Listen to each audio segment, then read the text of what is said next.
¿Echaron más preguntas?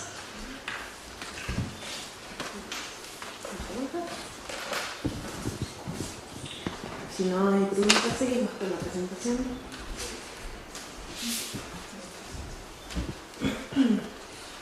Los 4 sellos. Todos los fenómenos compuestos son transitorios, todos los fenómenos contaminados son sufrimiento, todos los fenómenos carecen de existencia intrínseca y el nirvana es la sensación última del sufrimiento. Ahora vamos a ver también la enseñanza principal de la filosofía budista, en el sentido que es aquella enseñanza que todos los vehículos comparten. No importa si hablamos de Hinayana, Mahayana o Tantrayana, todos comparten la enseñanza sobre las 4 nobles verdades, que fue la primera enseñanza que dio el Buda Shakyamuni. Entonces, las 4 nobles verdades se dividen, son cuatro partes, que son la causa y el resultado del sufrimiento, es decir, el sufrimiento y su causa, y luego causa y el resultado, que es la cesación, es decir, la cesación y su causa. Podremos dividirlas en 2 partes, 2 causas y 2 efectos. Y si el Buda hubiera dado esta enseñanza de manera como en el orden en el cual ocurren, habría primero enseñado la causa del sufrimiento, luego el sufrimiento, luego el sendero hacia la cesación y finalmente la cesación, porque ese es como el orden en el que ocurrirían estos fenómenos. Pero después de que el Buda alcanzó la iluminación y hizo girar la primera rueda del Dharma, dio la primera enseñanza, él explicó las 4 nobles verdades en un orden ligeramente distinto. Pues primero nos enseñó la noble verdad del sufrimiento, luego la verdad del origen del sufrimiento, la verdad de la cesación del sufrimiento y la verdad del sendero hacia la cesación. Entonces, como podemos ver, no es un orden preciso de causa y efecto, pero es un orden necesario para la práctica. Es como más práctico si comprendemos las 4 nobles verdades de esta forma. ¿Por qué el Buda nos enseñó primero la noble verdad del sufrimiento? Eso es porque no podemos desear liberarnos del sufrimiento ni comprender su origen si ni siquiera sabemos lo que es el sufrimiento. Entonces, primero necesitamos identificar el sufrimiento y saber qué es, darnos cuenta de qué tipos de sufrimiento y hasta qué punto estamos rodeados de sufrimiento antes de tratar de comprender su causa o de querer liberarnos del mismo. Por eso, las divisiones o aquello que pertenece a la primera exposición de la noble verdad del sufrimiento son los 3 tipos de sufrimiento. ¿Han oído hablar de estos 3 tipos de sufrimiento? Claro que sí. Primero tenemos el sufrimiento del sufrimiento. Estos 3 tipos de sufrimiento son como desde el más obvio hasta el más difícil de percibir. El primero es el sufrimiento del sufrimiento y se refiere a todas las sensaciones de sufrimiento, tanto físico como mental, que podemos tener. Todo aquello que nos incomoda, que nos hace sentir mal, que no nos gusta, tanto a nivel físico como a nivel mental. Este es el sufrimiento del sufrimiento y es el más fácil del que podemos darnos cuenta, pues incluso los animales se dan cuenta de que están sufriendo, tienen este tipo de sufrimiento. Y está conectado con las sensaciones de no placer, la sensación de sufrimiento como tal. Mientras que el segundo tipo de sufrimiento, el sufrimiento del cambio, está conectado con las sensaciones de placer. Y decimos, ¿cómo es posible que las sensaciones ordinarias de placer puedan ser sufrimiento? ¿Cómo es posible? Dice, si yo me como un helado y me gusta, pues ¿cómo puede ser esto sufrimiento? Entonces el budismo nos diría, se llama el sufrimiento del cambio porque todos los fenómenos que aparentemente nos dan sensaciones de felicidad, la felicidad por eso se le llama felicidad contaminada, en algún momento van a transformarse en sufrimiento. Es decir, nuestra relación con ese objeto en algún momento va a dejar de traernos felicidad y placer y se va a transformar en sufrimiento, ya sea porque el objeto deja de existir o porque esa sensación continuada nos lleva a un sufrimiento. Como si nos comemos un helado, entonces somos felices, nos comemos 2, todavía somos felices, nos comemos 3, ya no tan felices, al cuarto, quinto, sexto, si comemos 10 helados, eso es un sufrimiento. Entonces lo que inicialmente era felicidad, la felicidad de comerse un helado, se ha transformado en el sufrimiento de comerse 10 helados. Entonces el budismo nos dice, no hay ningún fenómeno dentro del samsara, ninguna felicidad contaminada que no se transforme en sufrimiento. Entonces, por un lado tenemos esto, que el objeto mismo se convierte en la base del sufrimiento, y también que nosotros cambiamos de un objeto a otro por esto, porque el objeto ya deja de ser fuente de felicidad. También otro ejemplo que a menudo se propone para explicar el sufrimiento del cambio es cuando estamos en la playa y hace sol, estamos felices bajo el sol, pero después de un tiempo de varios minutos hace demasiado calor. Entonces lo que al principio era placentero se ha convertido en sufrimiento. Entonces, ¿qué hacemos? Nos metemos al agua. Y al principio está bien, pero después de un rato comienza a hacer frío, ¿cierto? Entonces, ¿qué hacemos? Pues nos salimos al sol y está bien, porque hace calorcito, pero después, y así sucesivamente. Y según la filosofía budista, esto es lo que estamos haciendo en nuestra vida. Estamos cambiando situaciones de un sufrimiento a otro, pensando que son la felicidad, pero en realidad son solamente felicidad al principio y luego se transforman en sufrimiento. Y por eso las cambiamos continuamente, ¿cierto? Podríamos decir que estamos simplemente cambiando de una celda a otra en la prisión del samsara. Estamos simplemente cambiando de celda, pero seguimos viviendo en el sufrimiento. Entonces, ese es el sufrimiento del cambio, que es un poco difícil de percibir, porque no es tan fácil identificar la felicidad como sufrimiento, la felicidad contaminada como sufrimiento. Entonces, todos los tipos de felicidad que se encuentran en el samsara, para la filosofía budista, son el sufrimiento del cambio. Solamente hay un tipo de felicidad que dentro del samsara que aumenta y no se transforma en sufrimiento, y es la felicidad que deriva de la concentración y de la meditación. Pero esta sigue estando dentro del samsara. Se dice que no se transforma en sufrimiento porque no nos trae sufrimiento físico ni mental, sino que la concentración aumenta y la conciencia se hace siempre más sutil y no se transforma en sufrimiento. Pero sigue siendo sufrimiento del cambio porque en algún momento el karma se extingue, ¿cierto?, para estar en esos niveles de conciencia y se vuelve al nivel de ignorancia que uno tenía antes. Como cuando estamos meditando, hay distintos niveles de conciencia, ¿cierto? Tenemos la primera concentración, segunda, etcétera, etcétera. Entonces, según el budismo, si uno logra permanecer en unos estados de concentración elevados, ahí esa felicidad no se transforma en sufrimiento, ¿entiendes? Porque la felicidad de la concentración nunca se transforma en sufrimiento, pero se va a acabar, ¿entiendes? En el momento en que se acaba, porque se extingue el karma que te ha llevado a estar en ese estado, o si renaces en un reino de las concentraciones elevadas, sabes que para el budismo la reencarnación, a veces renaces en un determinado estado de conciencia. Entonces, cuando renaces en ese estado y se acaba el karma que te llevó a ese estado de conciencia, vas a volver a bajar. Y como porque no estamos iluminados y porque no hemos eliminado la ignorancia. Estamos solamente evadiendo, ¿no?, la ignorancia, pero no la estamos eliminando de raíz. Por eso se sigue llamando sufrimiento del cambio. Entonces, todo lo que está en el samsara, sufrimiento del cambio, sí es una sensación aparente de felicidad. Y luego tenemos el tercer tipo de sufrimiento, que se llama el sufrimiento omnipresente, que también lo llaman el sufrimiento de la transmigración que todo lo abarca, o que todo lo impregna. Y ese es el tercer tipo de sufrimiento, que es el más difícil de percibir. Se dice que solamente las personas que están muy avanzadas espiritualmente pueden tener una percepción directa del sufrimiento omnipresente. Ese sufrimiento se explica como aquello que es la base para la existencia de todos los demás sufrimientos. Es decir, tomar nuestros agregados contaminados de cuerpo y mente sin ninguna libertad. En el momento en que renacemos en un cuerpo que está sujeto al dolor, a la enfermedad, a la muerte, a la vejez, y a una mente que está llena de ignorancia, aflicciones, odio, envidia, etc., entonces estamos en las condiciones ideales para experimentar todos los demás tipos de sufrimiento. Por eso el sufrimiento omnipresente es la base para experimentar el sufrimiento del cambio y el sufrimiento del sufrimiento.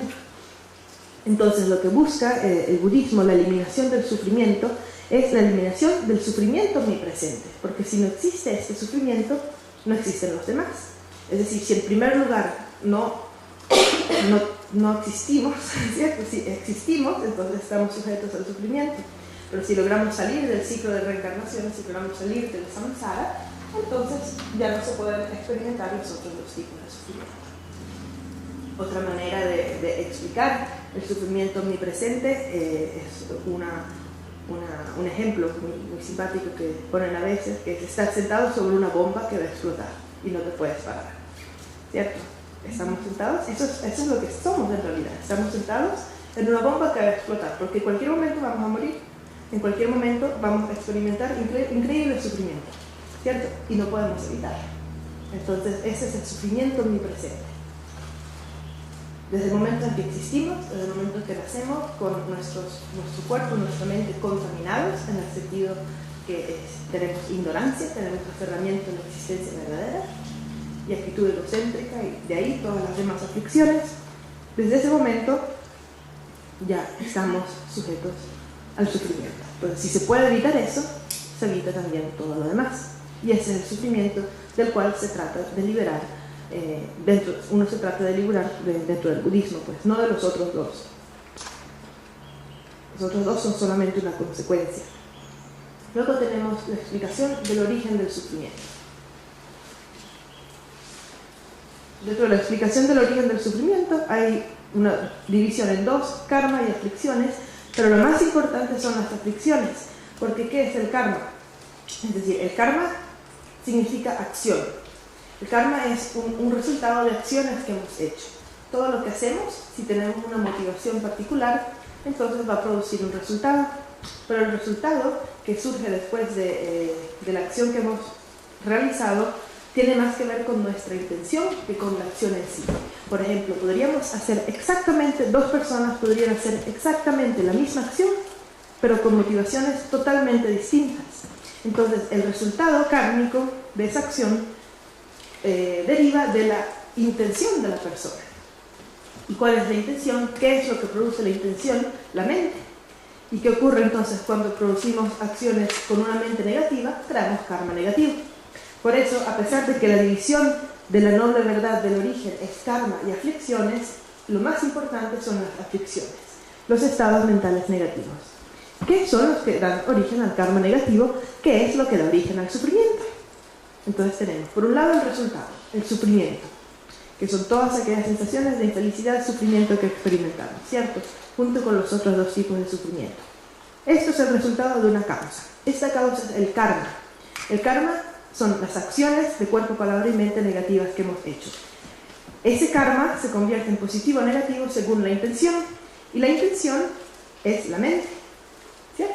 Entonces nos damos cuenta como todo lo que estamos viviendo es un resultado de nuestra mente, porque a través de nuestra mente hemos creado una intención, esa intención nos ha llevado a hacer acciones de cuerpo y de palabra, esas acciones han tenido un resultado, que es lo que estamos experimentando ahora. Y no solamente eso, sino que estamos creando más karma. Entonces nosotros estamos al mismo tiempo viviendo el resultado de los karmas anteriores y creando más. Entonces, ¿qué ocurre cuando tenemos un karma negativo y estamos en una situación que nos produce gran sufrimiento, que es resultado de nuestro karma anterior, y reaccionamos de mala manera? Estamos creando todavía más karma negativo que va a traer todavía más sufrimiento. Entonces, lo que busca el budismo es cortar esta cadena de producción de karma negativo y tratar de crear solamente karma positivo. Entonces, el origen del sufrimiento son las aflicciones, pero dentro de las tres aflicciones, la más importante es la ignorancia. Entonces, podríamos decir que la clave para comprender el origen del sufrimiento es comprender la ignorancia. ¿Qué es esta ignorancia? ¿Por qué decimos que la ignorancia es el origen del sufrimiento? ¿Por qué no decimos que el apego es el origen del sufrimiento o que la aversión es el origen del sufrimiento? Porque ambos, apego y aversión, que son dos de los tres venenos, de los tres principales venenos, siendo el tercero la ignorancia, derivan de la ignorancia. Entonces, el proceso que ocurre es más o menos así. Nos aferramos a nuestro yo, a la existencia verdadera del yo. Entonces, a partir de que creemos que existimos de verdad, surge la actitud egocéntrica. Entonces, esta actitud egocéntrica hace que el yo trate de proteger todas aquellas condiciones y objetos que le dan placer y felicidad, y por eso surge el apego, y trate de rechazar, eliminar todos aquellos objetos y condiciones que amenazan su felicidad. Entonces, si no existiera un apego al yo, no existiría el apego y no existiría la aversión, no existiría el odio, entonces sería el deseo, el aferramiento y todas esas cosas.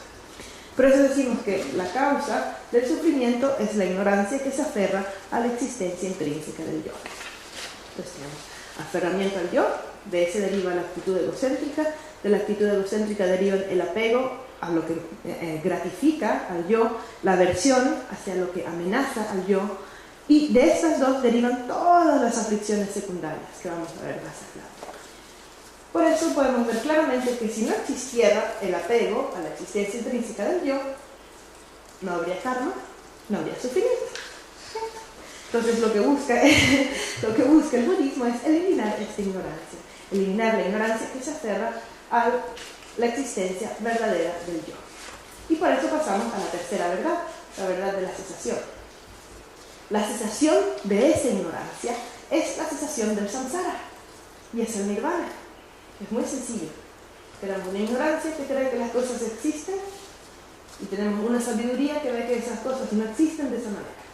La ignorancia nos lleva a creer una serie de cosas absurdas que traen aflicciones, karma negativo y sufrimiento y nos atan al samsara. La sabiduría que ve que esas cosas no existen de esa manera, que no existe un yo verdadero y demás, elimina toda una serie de aflicciones y karma negativo y sufrimiento que podría derivar.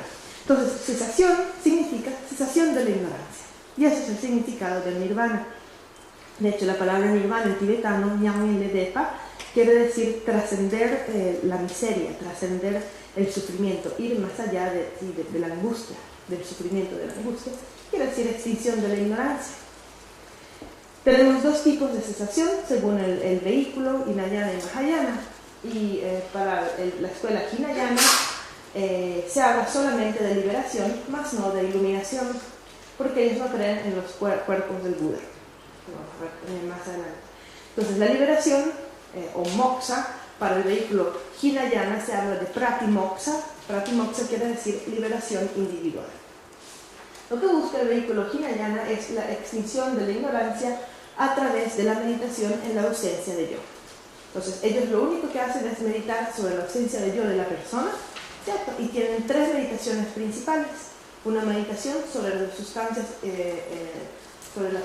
impuras del cuerpo, las uñas, los líquidos corporales, todo eso, para desarrollar, para eliminar el apego hacia el cuerpo, eliminar el deseo.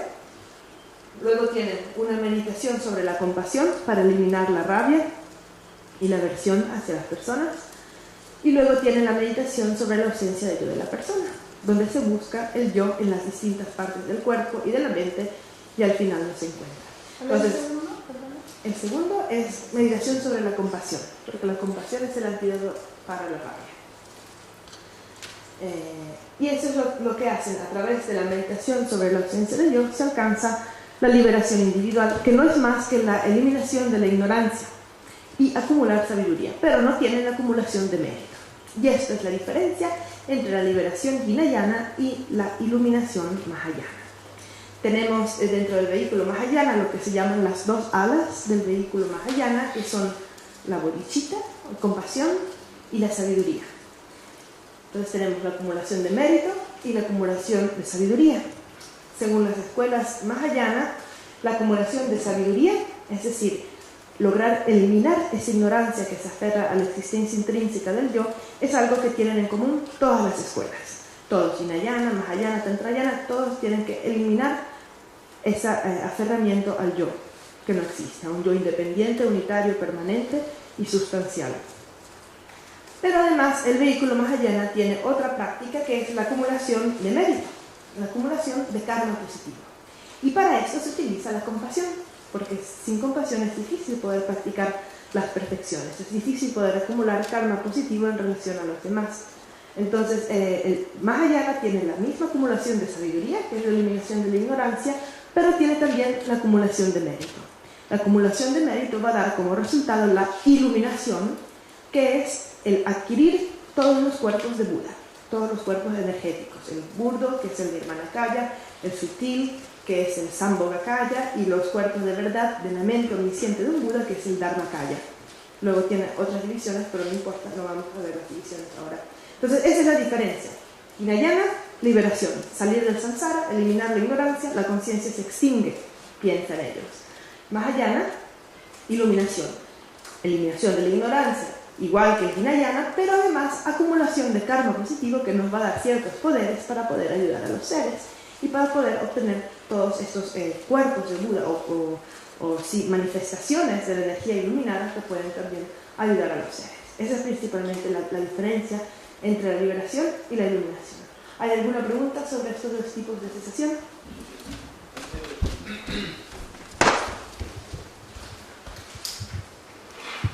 Solo para ver si entiende, la liberación del Hinayana, solo uno trabaja la ausencia del yo y ahí él entiende que después de eso uno se disuelve. Ellos piensan eso, solo que para las escuelas Mahayana lo que ocurre es que se elimina la ignorancia, por supuesto, no se crea más karma y por lo tanto no entras en el samsara. Es decir, esos seres que están liberados son arhats. La palabra arhat significa liberado del samsara, pero no tienen la acumulación de mérito para adquirir un cuerpo de nuevo y trabajar por los seres. Entonces están, según Mahayana, están como suspendidos en el nirvana individual. Y ahí la pregunta va, sin cuerpo. Entonces el Mahayana, él también va a adquirir los 3 cuerpos de Buda. El Mahayana sí. Entonces los 3 cuerpos, entonces después al final la iluminación es cuando se adquieren los 3 cuerpos. Exacto. Para ahí, no caso, para tener compasión para los demás seres existentes. Exacto. Si la compasión es más la causa de los cuerpos, porque ¿para qué vamos a acumular mérito y sabiduría por 3 incontables eones, que es el tiempo que se dice? Un eón es una medida inconmensurable de tiempo, entonces por 3 inconmensurables eones hay que acumular mérito y sabiduría. ¿Por qué vas a hacer eso si no tienes compasión? Si uno no tiene compasión no haría eso. Entonces los del Hinayana dicen, pues mucho más rápido liberarnos en una vida, meditas sobre la ausencia de yo, estás fuera del samsara. Pero claro, el Mahayana diría, en algún momento igualito vas a tener que completar la acumulación de mérito porque no tienes cuerpo material y estás suspendido en un espacio de la liberación. No estás en el samsara, estás en el nirvana individual, pero no has obtenido la iluminación, entonces eres como una mente liberada. Se supone que tiene que volver entonces para practicar el Mahayana. Exacto. Según el Mahayana, sí. Según el Hinayana, se extingue la conciencia. Pero según el Mahayana, la conciencia no se puede extinguir porque no tiene principio, entonces no puede tener final. ¿Otra pregunta?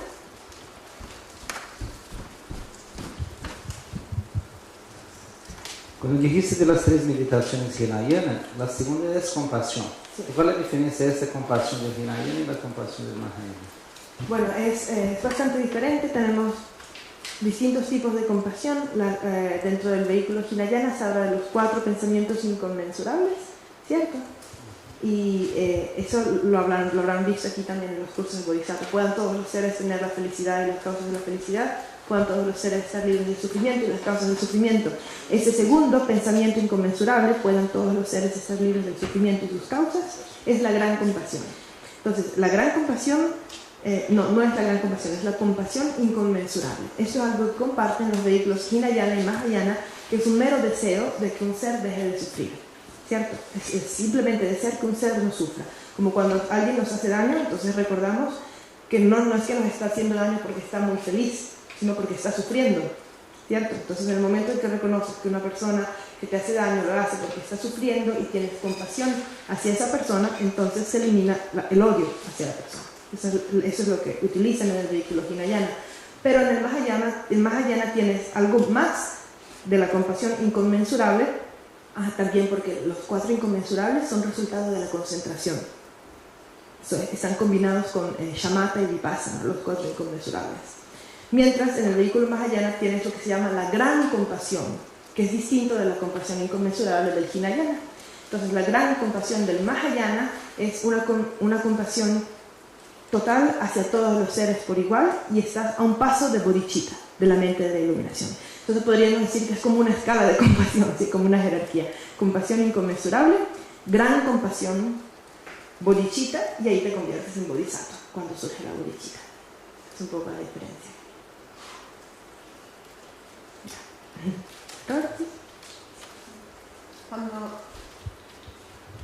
Cuando solo pasa, a ver si después vamos a profundizar en los 3 cuerpos del Buda. Vamos a profundizar el último día cuando hablemos de la meditación, porque vamos a ver los 2 tipos de meditación, pero la explicación más extensa va a estar en el segundo curso, en el de filosofía, porque Entonces, solo para entender, Sambhogakaya es el primero y Nirmanakaya es el último. Tenemos los Rupakaya, que son los cuerpos de forma, y los Dharmakaya, que son los cuerpos de verdad. Los cuerpos de forma son tangibles y los de verdad son intangibles. Los cuerpos tangibles son materia, burda o sutil, y los cuerpos de forma de verdad son conciencia. Es fácil, imagínate dos columnas, cuerpo y mente, ¿no? Tangible, intangible. Mérito, sabiduría, ¿cierto? Dentro de los tangibles tienes el Nirmanakaya, que es el más burdo, el que pueden percibir todos, como el Buda Shakyamuni era un Nirmanakaya, ¿cierto? Porque los perros, los gatos, todo lo podían percibir. Luego el Sambhogakaya es más sutil, el que solo pueden percibir personas con altos niveles de concentración. Y todas las divinidades tántricas son Sambhogakayas. Todas las tankas que ven de Tara, Vajradhara, Vajrasattva, todos estos Budas son Sambhogakaya. Son divinidades de concentración que no se pueden percibir de manera material. Y luego en los cuerpos de verdad tienes la mente del Buda y su división como conciencia y vacuidad de la omnisciencia. Pero eso no es importante. Puedes pensar solamente en el Dharmakaya como la mente del Buda. Entonces, el resultado de la acumulación de sabiduría es el Dharmakaya. El resultado de la acumulación de mérito es el Rupakaya, o los dos cuerpos tangibles. Sí. No, pero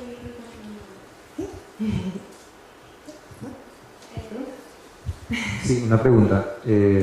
Respecto a la conciencia de iluminación individual, los Hinayana, ellos creen que tienen una iluminación aunque sea solo personal. Liberación individual. Pero no es iluminación. Porque iluminación la definición de iluminación es la adquisición de los 4 cuerpos del Buda. Es decir, la completación de la acumulación de ambos, mérito y sabiduría. Pero los Hinayana no creen en la acumulación de mérito, dicen que no es necesaria para liberarse. Y es cierto, no es necesario para liberarse del samsara, porque extingue la ignorancia y ya está fuera del samsara. Pero es una cuestión relativa, es decir, depende de la perspectiva mahayana o la perspectiva hinayana, o realmente depende del nivel de intención que tengan o de entendimiento que tengan para lograr ese objetivo. Lo que pasa es que la liberación hinayana, desde el punto de vista mahayana, no es menos. Es decir, tienen exactamente la misma acumulación de sabiduría, la misma realización espiritual, la misma elevación, la misma percepción de la realidad última, es exactamente igual. Todos los arhats y los budas tienen exactamente la misma acumulación de sabiduría.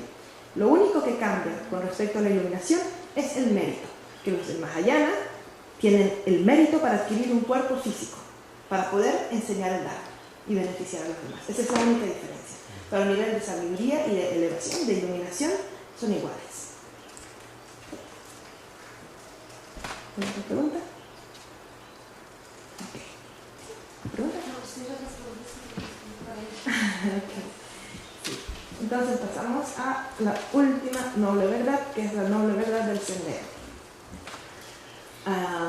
Aquí tenemos también muchas divisiones de lo que podría ser el sendero hacia la iluminación, pero como estamos viendo el sendero común, Hinayana y Mahayana, vamos a hablar de los 3 adiestramientos supremos o también del noble sendero óctuple. Han oído hablar de eso, ¿cierto? Es bien famoso el sendero óctuple. No, bueno, no importa. Ahora lo vamos a ver con una bonita explicación de la rueda del Dharma. Dentro de la rueda del Dharma se encuentran todos los 3 adiestramientos y el sendero óctuple. Entonces, esta es la famosa rueda del Dharma, que es el símbolo del budismo y tiene estas 8 radios. Vamos a ver qué significan estos 8 radios. Estos 8 radios son el óctuple sendero, el sendero óctuple. Correcta acción, correcta palabra, correcto sustento, correcta visión, correcto análisis, correcto esfuerzo, correcta atención y correcta sabiduría. Entonces, correcta acción es bastante obvio, significa no hacer acciones dañinas de cuerpo. Correcta palabra es no hacer acciones dañinas con nuestra palabra. Correcto sustento significa ganarnos la vida de una manera honesta, pues que no daña a los demás, sin robar, sin mentir, sin manipular, extorsionar. Son las 4 maneras erradas de ganar sustento. Luego tenemos la correcta visión y correcto análisis, que son semejantes, pero correcta visión se refiere en particular a no negar la existencia de vidas pasadas y futuras y la ley del karma. Correcto análisis significa comprender las enseñanzas usando nuestra mente conceptual. Luego tenemos el correcto esfuerzo, que es aplicarse en la práctica, en la disciplina. La atención, que es la meditación. Correcta atención significa también correcta meditación. Y correcta sabiduría como resultado de todos los demás. Entonces, esto es lo que el Buda presentó como el sendero óctuple, que es la manera de alcanzar la iluminación. Si logramos la liberación, porque eso es, sí, claro, la iluminación también tiene que ser las prácticas hinayana, pero ahorita es mejor que lo llamemos liberación porque también se aplica al vehículo hinayana. Y todas estas se pueden agrupar en tres, en los adiestramientos supremos. Correcta acción, palabra y sustento pertenecen al adiestramiento supremo de la ética. Luego tenemos correcta visión, análisis y esfuerzo, son el adiestramiento supremo de la sabiduría. Y luego los últimos dos, correcta meditación y sabiduría, pertenecen al adiestramiento supremo de la concentración. Entonces vemos que estos tres, ética, sabiduría y concentración, son los tres adiestramientos supremos. No se puede alcanzar la liberación o la iluminación sin practicar ninguno de estos. Y también son interdependientes, porque la ética es la base, es decir, tener una conducta ética correcta o una buena moral es la base para poder concentrarse, porque si hacemos acciones negativas todo el día, no vamos a tener una mente tranquila para meditar en la noche, es imposible. Entonces la ética es la base, luego tenemos la concentración y en base a la concentración surge la sabiduría. Ahora, ¿por qué tenemos sabiduría, correcta sabiduría dentro de la concentración y sabiduría como el adiestramiento supremo que contiene esfuerzo, análisis y visión? Bueno, es sencillamente porque este adiestramiento supremo de la sabiduría incluye la manera de adquirir esta sabiduría a través de la mente conceptual, que es analizando, ¿cierto? Analizando y esforzándose.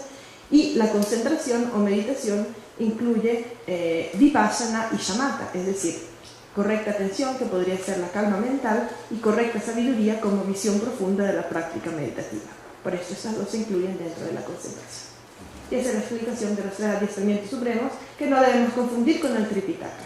Estaban en el Tripitaka las tres canastas, que están en la canasta del Sutra, del Abhidharma y del Vinaya.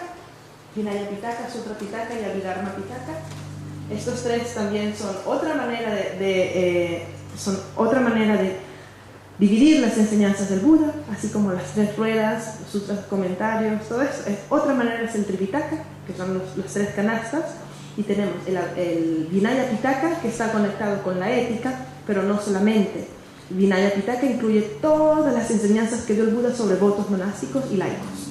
Todo lo que tiene que ver con conducta ética está en el Vinaya Pitaka. Todo lo que tiene que ver con sabiduría y los sutras está en el Sutra Pitaka, y todas las enseñanzas sobre metafísica están en el Abhidharma Pitaka. Pero eso no es lo mismo que los tres adiestramientos supremos, porque en el Abhidharma Pitaka podemos tener información tanto sobre meditación como sabiduría. En el Sutra Pitaka tenemos información sobre todo sobre ética, sabiduría y concentración, ¿cierto? Entonces no hay que confundir los tres adiestramientos supremos con el Tripitaka. Pero claro, se pueden hacer ciertas asociaciones. Ahora vamos a hablar de los votos. ¿Por qué hay tantos votos? ¿Cuáles votos pertenecen al Hinayana? ¿Cuáles al Mahayana? ¿Y por qué tenemos que tener unos sí y otros no? ¿Y qué son eso de los votos monásticos y de los votos de Bodhisattva? Bueno, vamos a ver un poquito esto de los votos. Los tres vehículos, ¿cierto? Hinayana, Theravada, liberación individual, práctica de la renuncia, ¿cierto? Y sobre todo, tratar de eliminar o de separarse del objeto que nos produce emociones negativas. Luego tenemos el Mahayana, donde sí es importante tratar de separarse del objeto que nos produce aflicciones, pero es más importante beneficiar a los demás. Entonces es como todavía más profundo. Y luego el tercero, el Tantrayana, que dice, bueno, si el objeto es bueno o malo según cómo lo perciba, y claro que hay que ayudar a los demás, pero para eso necesito obtener la visión pura y percibir la vacuidad rápidamente a través de las prácticas tántricas. Entonces tenemos tres vehículos. Yo diría personalmente que la diferencia entre estos vehículos, desde el Hinayana al Tantrayana, es que la distancia entre lo que tenemos y lo que queremos se hace siempre más corta. ¿Por qué? Porque cuando hablamos del vehículo Hinayana o del Theravada, y leemos los sutras Theravada y hacemos la práctica Theravada, que es la práctica monástica, todos los votos son Hinayana, todos los votos monásticos y laicos vienen de la práctica Hinayana. Estamos tratando de alejarnos del objeto de deseo o del objeto de aversión y tenemos esta sensación de que ese es el samsara, aquí está el samsara y el nirvana está muy lejos, está en otro lado, es algo completamente distinto del samsara, ¿cierto? Entonces el Hinayana es un vehículo muy dual porque hace una diferenciación muy marcada entre el bien y el mal, entre lo que es puro y lo que es impuro, ¿cierto? Si leen el capítulo 8 de la Bodhisattva que tienen ahí, es toda una presentación de lo asqueroso que es el cuerpo de la mujer, por eso lo vamos a saltar. Porque estaba dirigido hacia los monjes para que eliminaran el objeto de deseo, ¿cierto? Entonces el Hinayana es así, es el vehículo dual porque hay bueno, hay malo, hay limpio y hay sucio. Este es el samsara, hay que deshacerse de todo esto y hay que entrar al nirvana que no tiene nada que ver con eso, ¿cierto? Pero poco a poco la distancia entre el samsara y el nirvana se van acercando hasta que llegamos al tantra, donde dicen el nirvana está acá. No puede haber nirvana sin samsara, no puede haber realidad última sin realidad convencional. Entonces tenemos el Hinayana, ¿cierto? Estamos en el samsara, que es impuro, y queremos ir al nirvana, que es puro. Esto es lo más importante. Tenemos que eliminar el objeto de deseo, eliminar las afecciones porque son impuras, y eliminar mi aferramiento al yo para salir de ese sufrimiento en el que estamos atrapados desde un tiempo sin principio. Pero luego llega el Mahayana y dice, bueno, sí, es cierto que estamos en el samsara, pero la vacuidad no puede existir si no tiene una base de la vacuidad. Como dijimos antes, la vacuidad del micrófono no puede existir si no hay micrófono, ¿cierto? Entonces, el nirvana no puede existir si no hay samsara. Y comenzamos a acercarnos a este concepto en el cual el samsara y el nirvana son dos caras de la misma moneda. Dos caras indivisibles de la misma moneda. Y el Mahayana dice, sí, es cierto que sería bueno alejarse del objeto de deseo y tratar de aislarse y vivir en silencio y meditación por el resto de nuestras vidas. Pero, recuerden lo que tenemos en particular en el Mahayana, del Hinayana, la acumulación de mérito. Exacto. Entonces, ¿cómo puedo yo acumular mérito si no me relaciono con los demás? ¿Cómo puedo yo acumular mérito si estoy aislado, sin hablar, sin relacionarme con los seres que me rodean? Es imposible acumular mérito. Entonces sí es cierto que fenómenos contaminados y que estamos en el samsara del sufrimiento y que hay que alcanzar el nirvana, pero la única manera de alcanzar el nirvana es trabajando en el samsara por la acumulación de mérito, porque yo quiero adquirir los 4 cuerpos del Buda, porque quiero tener un cuerpo tangible que me permita beneficiar a los demás. Por esto la base del Mahayana es la compasión, porque sin compasión no hay ninguna necesidad de acumular el mérito. Entonces ya podemos ver que el Mahayana es más amplio, por eso se llama el gran vehículo, ¿cierto? Porque ya las prácticas del Mahayana son mucho más extensas que las del Hinayana. No se trata solamente de rechazar los objetos impuros o tratar de salirse del samsara, sino es más como, bueno, aquí estamos en el samsara. Igual que yo estoy en el samsara, están todos los seres infinitos. Entonces, ¿qué es más importante? ¿Que me libere yo o que libere a los infinitos seres? ¿Cierto? Y la respuesta es muy fácil. Yo soy uno, los demás son infinitos. Entonces, obviamente los demás son más importantes. Por eso la práctica Mahayana lo que hace es cambiar esta importancia que nos damos a nosotros y sustituirla por la importancia que les damos a los demás. Y es muy inteligente, de hecho, porque la práctica Mahayana de cambiar la actitud egocéntrica por la actitud altruista elimina la raíz del samsara. Recuerdan que dijimos que primero estaba el aferramiento al yo y luego de este deriva la actitud egocéntrica. Entonces el Mahayana es muy inteligente porque a través de la sabiduría, de la ausencia de yo, elimina el aferramiento al yo. Pero a través de la actitud altruista elimina la actitud egocéntrica, que es lo que da pie a todas las aflicciones, ¿cierto? Entonces ya es todavía más amplio. ¿Y qué vemos? Que se está acercando, ¿no? La distancia entre lo que quiero, lo que tengo y lo que quiero se está eliminando. Entonces, lo que tengo es el samsara. Y lo que quiero es la iluminación, pero para la iluminación tengo que estar en el samsara y trabajar con los demás. Entonces, ya se comienza como a cortar esa distancia. Y luego de ahí pasamos al Tantra, donde nos dice no solo que sí es cierto que hay que liberarse de las aflicciones mentales, que hay que completar la acumulación de mérito y de sabiduría, pero también nos dice, si todos los fenómenos son acuidad, quiere decir que no son verdaderamente buenos y verdaderamente malos. Y por eso todo es bueno. Y entonces ahí pasamos a la visión pura del Tantra, que claro, es algo mucho más elevado. Pero vemos, ¿no? Como en el Tantra la iluminación está acá. Yo soy Vajradhara y este es mi mandala y todos los seres son divinidades del mandala.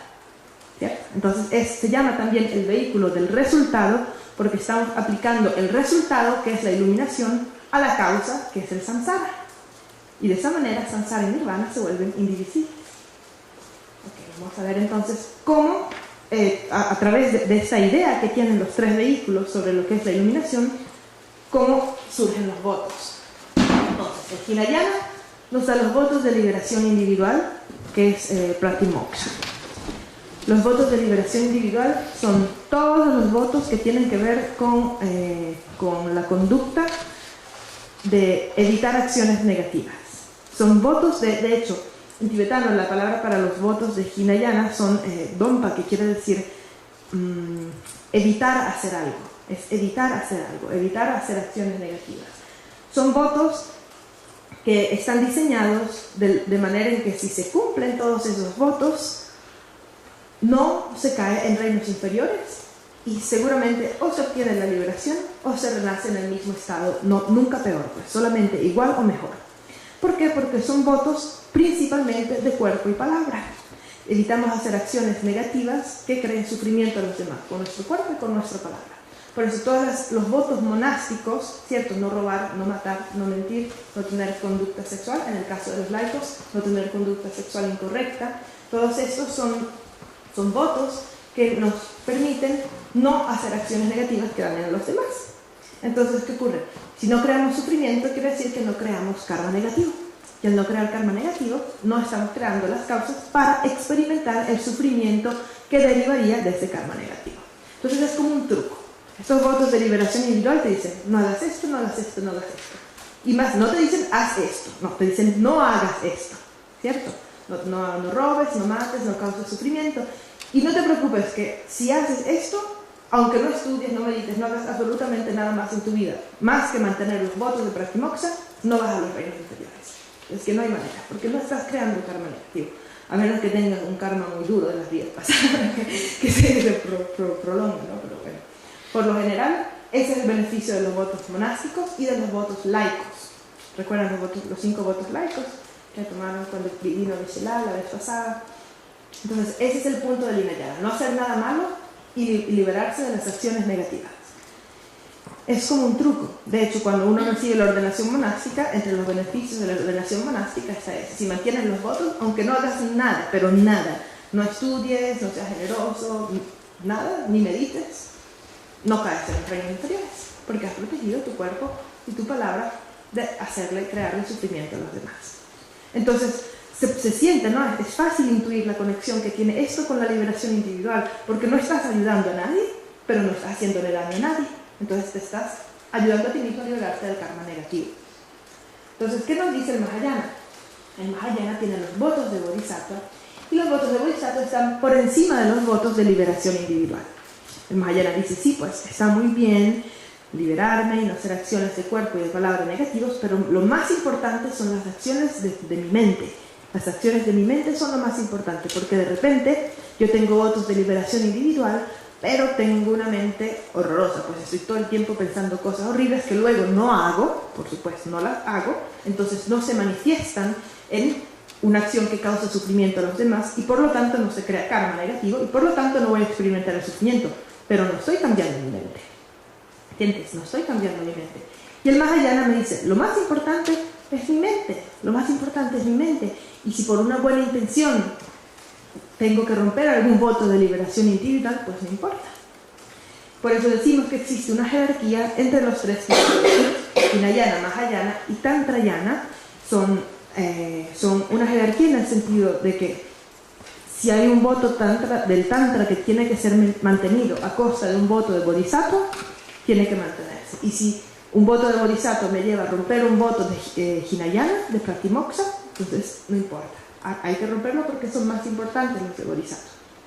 Por ejemplo, está la famosa historia de los dos monjes que estaban cruzando un río, y mientras estaban cruzando un río llega una mujer con un niño que está tratando también de cruzar el río, pero la mujer es así, se le cae la bolsa, se le cae el niño al río. Entonces los bhikshus, los monjes completamente ordenados, no pueden tocar físicamente a una mujer, ni siquiera la mano, nada.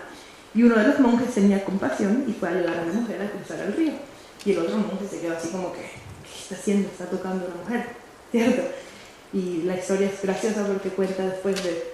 Se quedaron en silencio por 2 horas, y después de 2 horas el otro monje le dice, ¿pero cómo te has permitido tocar a la mujer? Y él le dice, ¿qué? ¿Tú todavía estás pensando en eso?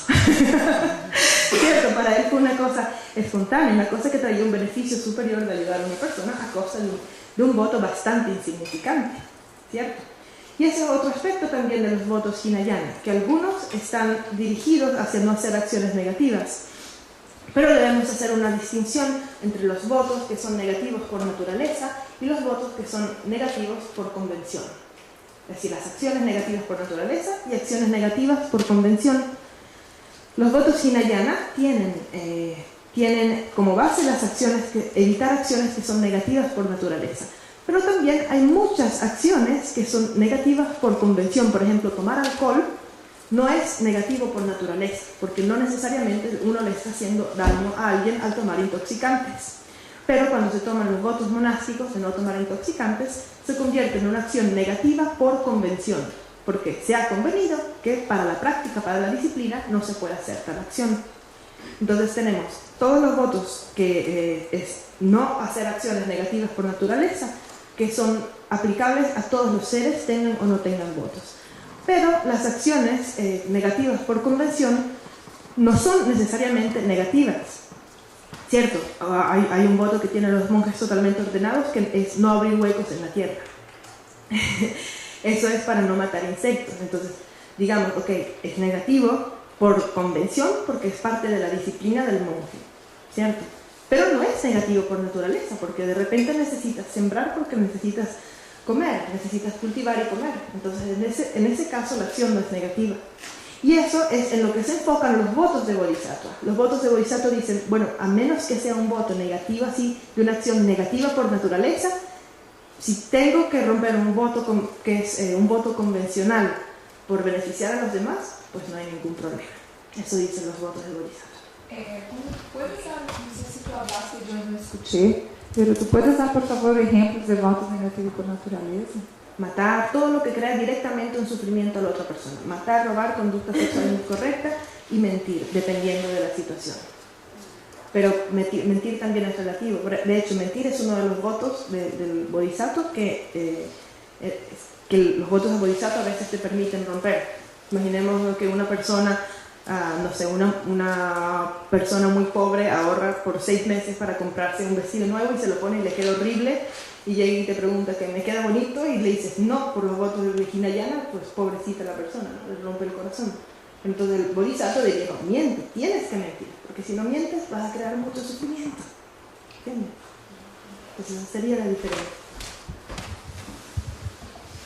Disculpa, una consulta que tiene que ver con mi profesión, por ejemplo, que tiene que ver con matar, por ejemplo. Con matar. Por ejemplo, hay muchos perros que se han soltado en los valles y que empiezan a matar a la fauna local, y empiezan a matar a pequeños ciervos que están en peligro de extinción. Entonces tú te ves en la disyuntiva, o matas a los perros o los perros eliminan a los ciervos. Entonces hay como una muerte que es directa o una muerte como por omisión que uno hace. ¿Qué pasaría ahí? Todo depende de tu motivación. ¿Cuál es tu motivación? ¿Tu motivación es compasión? ¿Y no creas sufrimiento al matar al perro? Tampoco es que lo cortes en pedacitos, ¿no? Pero eso solo estamos hablando de los votos más allá. De los votos más allá. Porque si él tomara los votos Hinayana no podría matar No ni podría. al perro, ni al gato. Si tuviera solo los votos Hinayana, no podría. Pero para tener los votos de Bodhisattva, siempre hay que tener también los votos Hinayana, porque son la base de la ética. Y cuando tú hablas de los monjes totalmente ordenados, ¿te refieres a los monjes totalmente ordenados en los votos de Hinayana? Hay solo votos monásticos Hinayana. Todos los votos monásticos son Hinayana. Bodhisattva y Tantra no son monásticos.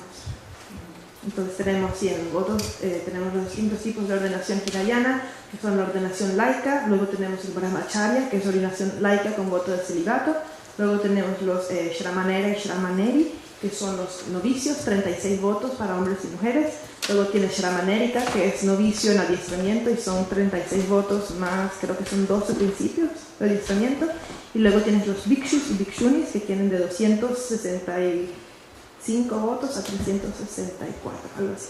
¿Y todos son hinayanas? Todos son hinayanas. Todos los votos de liberación individual son hinayanas, tanto laicos como monásticos. Todos. Pero encima de eso se pueden tener de bodhisattva y de tantra. Solo que no se pueden tener los votos de bodhisattva sin tener los votos hinayana. Y no se pueden tener los votos tántricos sin tener los votos de bodhisattva. Entonces se necesitan los tres. Solo para terminar, pero si yo tomo, o sea, si alguien toma los votos bodhisattva, ¿qué nivel de voto hinayana tiene que tener? Mínimo, no matar. Ah, ok. Para que tenga los 300 para tomar los votos de bodhisattva. No. Puedes beber, solo Mínimo, sí, serían los 5 votos laicos, y dentro de los 5 laicos, el más importante y el obligatorio es el de no matar. Simplemente porque la vida es lo más precioso que tiene otro ser, y si un ser cualquiera se da cuenta de que está por perder su vida, crea un infinito sufrimiento. Entonces, no matar es lo mínimo, pero también los demás. Musa, ¿puedes repetir esos votos más despacio? No matar, no robar. Los bhikshus. ¿Cómo no? Entonces, primero tienes, se llaman Upasika y Upasaka, son los laicos. En tibetano, Genyen, Upasika y Upasaka. ¿Y eso es de hombre y mujer? Upasika es mujer, Upasaka es hombre. Sí. Ya termino de explicar, ¿no? Sí, Upasika y Upasaka, y son 5, pero hay también distintos niveles, si tienes solo un voto, si tienes 2, si tienes 3, si tienes 4 o 5. Y el más alto es el Brahmacharya, que es los 5 votos más el voto de celibato. Es decir, en lugar de no tener una conducta sexual incorrecta, el voto de no tener conducta sexual para nada. Entonces, eso sería un laico con voto de celibato, Brahmacharya. Pero si yo soy brahmacharya, automáticamente implica que tengo los otros 5 votos. Sí. Okay. O sea, no puedo ser brahmacharya solo, no matar Y tomar cerveza. Sí. Luego tienes los monásticos de novicio. Bueno, en realidad hay otro más que se llama, es el voto de pre-novicio.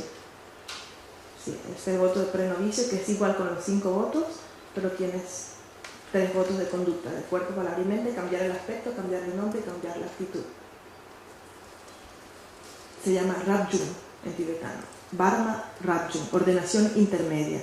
Eres como un laico que puede vestir de monje, que mantiene los votos de monje como adiestramientos, pero no como votos. Es decir, tienes celibato, todo lo demás. Cambias de nombre, cambias de aspecto y cambias de actitud, cuerpo, palabra y mente.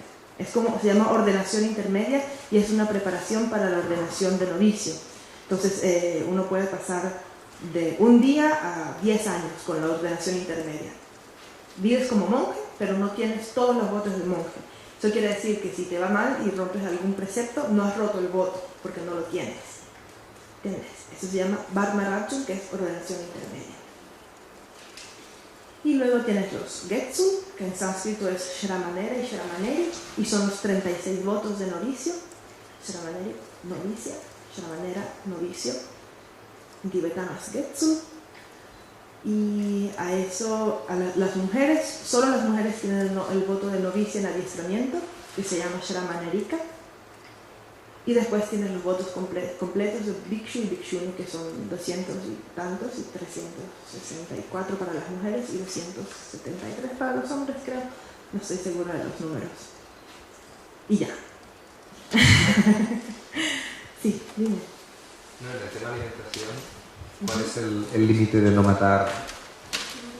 Porque claro, si son todos los seres sintientes, hay un espectro bastante amplio. No matar y no matar. Pero no matar un ser vivo como una planta también. No, las plantas no se consideran seres sintientes. Por la cuestión de la mente, porque La palabra ser en tibetano es sem chen. Sem quiere decir mente y chen quiere decir posesor de mente. Entonces, según la filosofía budista, claro, hay algunas discrepancias según la escuela, pero todas las escuelas dicen que las plantas no son en realidad seres, porque no son sem chen, porque no tienen una mente. Eso no quiere decir que no sientan, pero como no tienen mente, ¿por qué? Porque hay un árbol, si tú cortas una rama, la siembras, cortas otra y la siembras, entonces, ¿qué podemos decir de la mente del árbol? Que se dividió en tres. No puede haber tres individuos con la misma mente, ¿entiendes? Es una cuestión filosófica y técnica más que nada, que las plantas no pueden tener mente, pero en las plantas pueden habitar espíritus, y esos espíritus sí tienen mente. Entonces, al hacerle daño a la planta, podría hacer daño al espíritu según la metafísica en lo tibetano, solo que es distinto. Es distinto tener un espíritu, ser como el hábitat de un ser invisible, a tener mente, ¿cierto? Entonces, todo lo que no sea vegano no puede ser hinayana. Más o menos. Bueno, por eso los monjes hinayana solamente mendigan la comida, porque al ir a mendigar la comida, lo que te dan no es tu problema, ¿entiendes? No tienes nada que ver con el proceso de adquisición, producción y de la comida. Es simplemente tú vas ahí y lo que te den te lo comes, ¿entiendes? Esa es otra manera de liberarte del karma que se produce a través de la obtención de tus medios de subsistencia. Tus medios de sustento es un truco hinayana. No tengo nada que ver con ningún medio de sustento, no trabajo, no hago nada, y la comida, bueno, la mendigo, lo que me den me lo como. Así estás libre de karma. Y ahí si te da carne y todo, te la puedes comer. Sí, sí. Te lo tienes que comer, de hecho. Solo que el Buda no puso la regla del vegetarianismo porque iba a ser demasiado extremo. De hecho, Devadatta, que fue su primo el que creó la escisión en el Sangha, recuerdan que hubo históricamente una división de los monjes budistas debido a Devadatta, uno de los primos del Buda. Él había puesto un vegetarianismo extremo y también era incluso vegano, no se podía comer nada que viniera de animales. Pero el Buda no había puesto esta regla. Sin embargo, se aconseja ser vegetarianos porque, ¿qué ocurre? Si todas las personas de un pueblo sabían que los monjes budistas no comían carne, entonces cuando los monjes llegaban al pueblo a mendigar, nadie iba a matar a ningún animal para ofrecer a los monjes. Entonces fue más que todo una regla, pero no es un voto.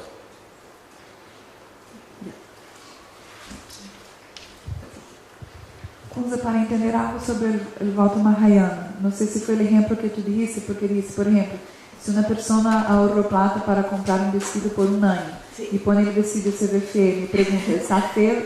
Yo para no herirla, sí, voy a decir que se ve bien. Entonces, para no herir a la persona. Entonces, en el voto Mahayana, si hay algo que aún es verdad, por ejemplo, hay que decir algo de la conducta de la persona, de la actitud de la persona que no va bien. Pero si uno ve que eso va a herir, la idea es no decirse. No, la idea es ayudar. Tienes que ver siempre cuál es el máximo beneficio. Sí, ¿cuál es el máximo beneficio? Que la persona crea que es una buena persona cuando está haciendo cosas horribles, ¿sabes? Y haciendo pasar trabajo a toda la comunidad, o que se sienta mal un poco y cambie su actitud, ¿no? Habría siempre que balancear cuál es el mal menor o el mayor beneficio para esa persona y para todas las que la rodean, porque siempre se trata de hacer el bien para todas las personas posibles, la mayor cantidad de seres. Você dijera que tú dices que el vestido quedó bonito. De la persona llega a la fiesta y apenas llega a la fiesta todos. ¿No es cierto? Entonces, en este caso, ¿qué pasa en este caso? O sea, si todos, la persona para no herirla dijo que estaba bonito. Pero después llega y todos se ríen. Entonces el sufrimiento fue más grande de ser ridículo en medio de tus que ser ridículo. Es más grande el sufrimiento y el ser ridículo que presentas. Claro, si esa es tu intención, entonces sí, todo depende de tu intención. Del más menor. Entonces, o sea, yo estoy creando karma positivo si mi intención hacia esta acción es buena, por supuesto, aunque esta acción pueda generar, o sea, sufrimiento. Siempre es mi intención, sí, pero eso depende de mi mente, de claro, que yo entiendo la realidad. Claro, claro. Si yo tengo una mente enferma o distorsionada, pues... Exacto. Entonces, ¿qué pasa ahí? Bueno, si yo estoy generando sufrimiento, pero mi intención no está conectada con ese sufrimiento si no es bueno. Ese es el problema, por eso lo principal es tratar de liberarnos de la ignorancia. Porque si no tuviéramos ignorancia, entonces podríamos claramente ver cuál es la acción perfecta para cada momento. Pero por eso el budismo te diría, primero trabaja sobre ti mismo, ¿no? Tratar de mejorar tu sabiduría y tener menos ignorancia. Si es posible, desarrollar clarividencia para saber siempre cuál es la mejor acción que se puede hacer. Pero es como cuando el padre regaña al hijo para que haga las tareas, ¿cierto? A veces es bueno que lo regañen para que el niño pueda mejorar, pero a veces el papá puede estar equivocado también y estar siendo injusto. Pero de todas maneras yo estoy adquiriendo karma positivo si mi intención es buena, aunque esté generando sufrimiento. Sí, solo que eso también lo vamos a ver más adelante, porque hay karma incierto, karma cierto, karma blanco, negro, mixto, todo dependiendo de la intención y la acción. Pero lo más importante es la intención. Si la intención fue sinceramente buena, es muy difícil que se cree un gran karma negativo, porque también un karma que se crea podría tener un lado positivo y un lado negativo. No es que va a ser 100% bueno y 100% malo. ¿Entiendes? Podrías hacer una acción con una muy buena intención, pero como estás ofuscado por la ignorancia, podría tener también resultados negativos. Entonces hay una parte del resultado negativo que sí vas a experimentar como sufrimiento, pero no tan grande como si hubieras tenido una intención negativa. ¿Entiendes? Es como muy complicado. La red del karma es muy intricada y solamente un Buda puede saber a dónde va cada una de las partes de nuestras acciones. Gunza, ¿qué quieres decir tú con lo que acabas de mencionar ahora, a menos que uno tenga la clarividencia para saber lo que es mejor en el futuro? Eso es, hay varios tipos de clarividencia y uno de los tipos de clarividencia es saber exactamente cuáles son las condiciones kármicas de esa persona y qué necesita purificar y qué necesita aprender. Entonces, por ejemplo, una de las primeras acciones que hizo Padmasambhava fue matar a uno de los sirvientes del palacio cuando era un niño, pero eso fue porque él tenía la clarividencia y sabía que si él lo mataba en ese preciso momento iba a purificar no sé cuántos eones de acciones negativas que había hecho por ese sufrimiento. Pero nosotros no podemos hacer eso porque no lo sabemos. O como cuando el Buda, una de las vidas pasadas del Buda era un bodhisattva y estaba en el barco, saben esta historia, con los 200 personas, que uno de ellos quería envenenarlos a todos. Entonces, por el bien de todos ellos y por el bien del asesino, ¿cierto? Para que no tuviera el mal karma de matar a 200 personas, él mató al que iba a matar a las demás personas y se tomó en sí todo el karma negativo, pero fue todo gracias a la compasión. Tenía no solo la compasión, sino la clarividencia, ¿no? Y la sabiduría de saber a dónde iba a ir su acción kármica. Pero para nosotros es muy difícil, ¿no? Que no tenemos esa sabiduría.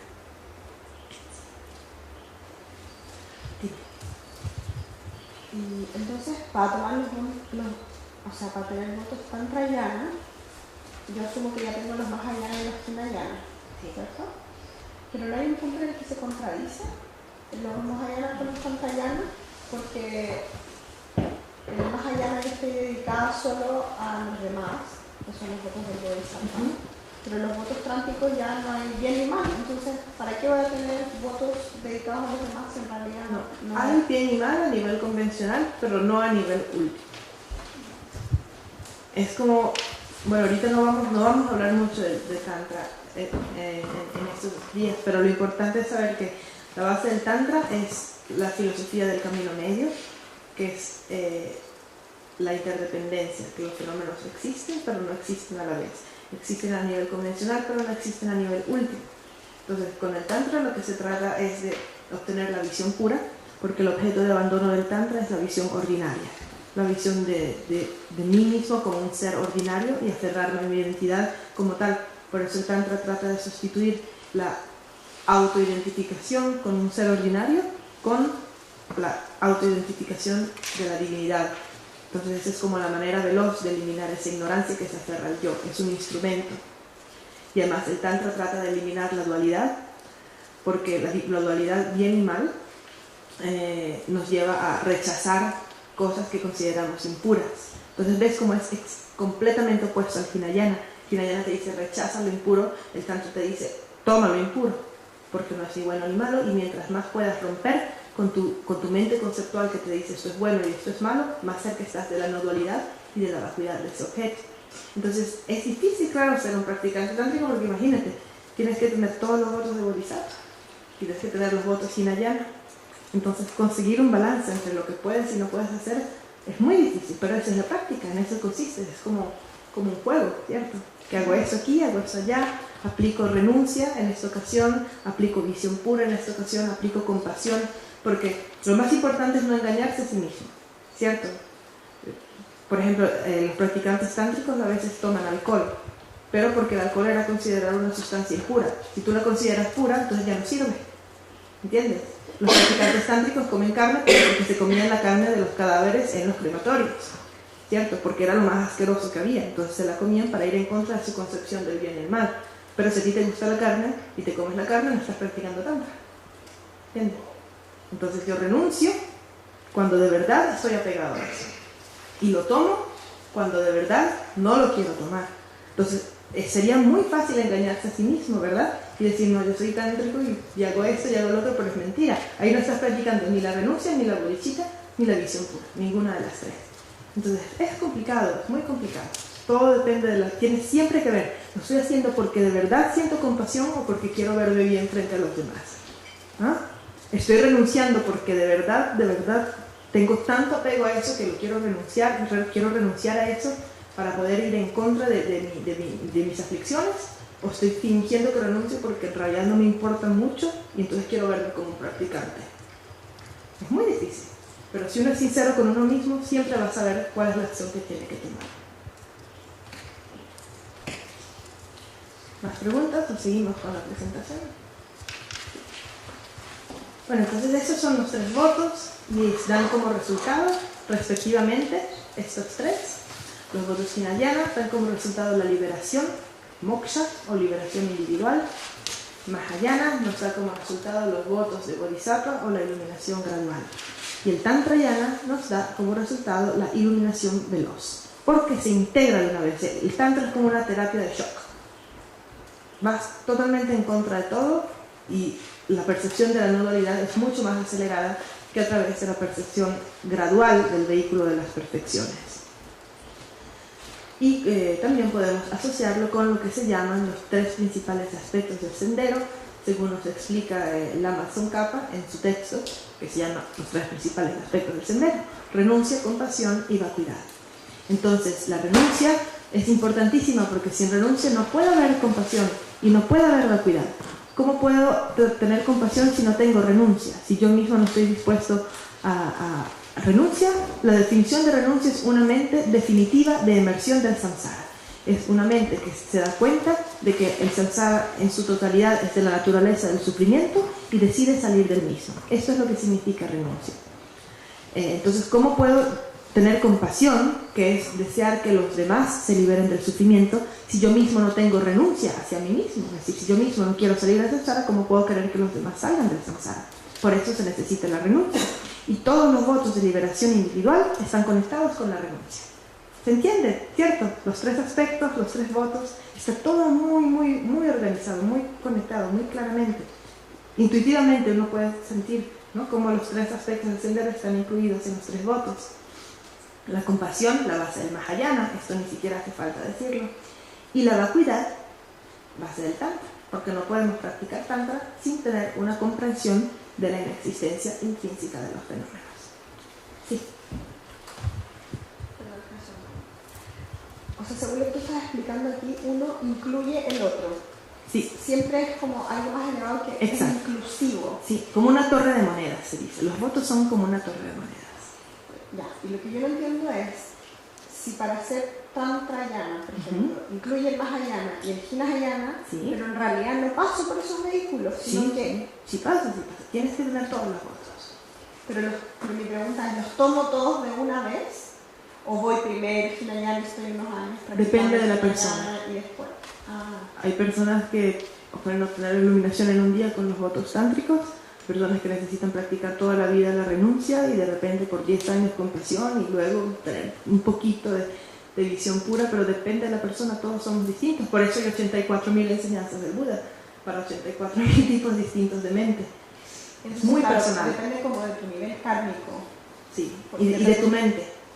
¿Con qué te encuentras más cómodo, no? Pero tu mente también tiene que ver con tu nivel kármico, ¿o no? Sí. Claro. Porque se supone, lo que quiero aclarar es, ¿se supone que es un nivel superior o son simplemente diferentes? No hay uno que sea mejor o mayor o más importante. No hay mejor ni peor, porque un Arhat Hinayana es mucho más poderoso que uno que acaba de tomar los votos tántricos y no sabe nada. ¿Entiendes? Un Arhat Hinayana está liberado del samsara. Muy poderoso. Es un paso de ser Buda. ¿Entiendes? Y no tiene ni votos Mahayana ni votos Tantrayana. Entonces es tan amplio, hay distintos niveles. Pero generalmente se aconseja comenzar por la base, que es la ética y la renuncia, ¿no? Como lo más fácil. Entonces por eso se empieza con el Hinayana. Pero no necesariamente. ¿Entiendes? Y podrías estar practicando los tres al mismo tiempo. En un día puedes practicar los tres muchas veces. Entonces, por ejemplo, en el occidente, una persona del occidente se aproxima del budismo. Entonces, la persona tiene un camino que cumplir, o ella va a sentir lo que le hace más falta, o en el occidente, cuando uno va a entrar, uno debería hacer eso en el mismo día, va a pasar por los tres. ¿Cómo tú ves desde el occidente? Yo creo que eso depende mucho de la persona y por eso es la importancia de un maestro, porque el maestro te ve y ya sabe lo que necesitas, ¿cierto? Te dice, tú nada, ahora tienes que ser monje por 15 años, practica la renuncia por 15 años, pues tienes que hacerlo.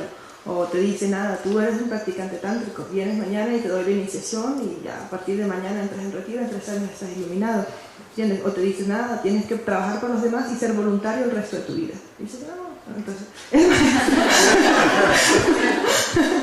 el maestro es el que te va a guiar, pero también uno puede darse cuenta de sus inclinaciones. De repente puede que estés siguiendo algo que en algún momento ves que no te está dando resultados y dices, no, mira, yo las 10 sesiones de Guru Yoga no las quiero hacer porque no me están ayudando, me están más bien empeorando mi ignorancia. Entonces yo lo que quiero hacer ahora es estudiar Prasangika y te dedicas a estudiar filosofía. Hay tantos métodos, es tan amplio. Sí. ¿Okay? Seguimos con la presentación que ya creo que ya se está acabando. No, ahora tenemos las 3 repeticiones de las 4. ¿Cuánto tiempo nos queda, Yehura? Falta 40 minutos. Ok, yo creo que sí nos da tiempo. Eso es muy importante. Todo es muy importante. Las 4 nobles verdades del sufrimiento, el origen del sufrimiento, la cesación y el sendero hacia la cesación fueron repetidas 3 veces según 3 aspectos. Según su entidad, según la acción que debemos hacer respecto a tal entidad y según el resultado, cuando se obtiene el resultado de esa acción. Entonces, cuando el Buda explicó las 4 nobles verdades, primero explicó la entidad de cada una de las 4. ¿Qué es el sufrimiento? ¿Qué es el origen del sufrimiento? ¿Qué es la cesación? ¿Y cuál es el sendero hacia la cesación? Esa es la repetición según la entidad. Pero luego dio otra repetición de la enseñanza diciendo cuáles son las acciones que debemos hacer con respecto a cada una de las 4 nobles verdades. Entonces, con respecto a la primera, dice, el sufrimiento debemos conocerlo. Hay que conocer el sufrimiento. Sin conocer el sufrimiento es imposible tratar de averiguar el origen o de librarse del sufrimiento. Hay que abandonar el origen. Hay que obtener la cesación y hay que practicar el sendero. Entonces esas son las 4 acciones. Ahí está, mira. Conocer el sufrimiento, abandonar el origen, obtener la cesación y practicar el sendero. Entonces esa la llamamos la segunda repetición de las 4 nobles verdades en base a la acción que debe ser realizada con respecto a la entidad. Entonces, entidad, sufrimiento. Acción, conocer. Hay que conocer el sufrimiento. Entidad, origen. Acción, abandonar. Hay que abandonar el origen del sufrimiento. Hay que obtener la cesación. ¿Cómo? A través de la práctica del sendero. ¿Entiendes? ¿Sí? Y luego la tercera es la más importante, que es la repetición según el resultado. Vamos a ver primero la interpretación hinayana, que dice, al conocer no hay nada más que conocer. Esto quiere decir que una vez que hemos conocido, hemos identificado completamente la causa del sufrimiento, no hay más nada que tengamos que conocer porque ya lo hemos conocido. La segunda dice, al abandonar, no hay más que abandonar. Una vez que se ha abandonado el origen del sufrimiento, la causa del sufrimiento, ya se es libre del samsara, no hay que abandonar más nada. El tercero dice, al obtener, no hay nada más que obtener. Es decir, al obtener la cesación, ya, eso es todo, no hay más nada que obtener, porque la cesación es la eliminación total de la ignorancia y la salida de la existencia cíclica. Y la cuarta es, al practicar, no hay más nada que practicar. Es decir, al practicar el sendero, no hace falta practicar nada más que eso para salir de la existencia cíclica. Pero esta es la interpretación hinayana de esta tercera repetición de las 4 nobles verdades. Es interesante porque en tibetano es exactamente la misma frase y lo que estamos viendo son 2 traducciones distintas, pero la frase es la misma. Y la interpretación mahayana es la siguiente: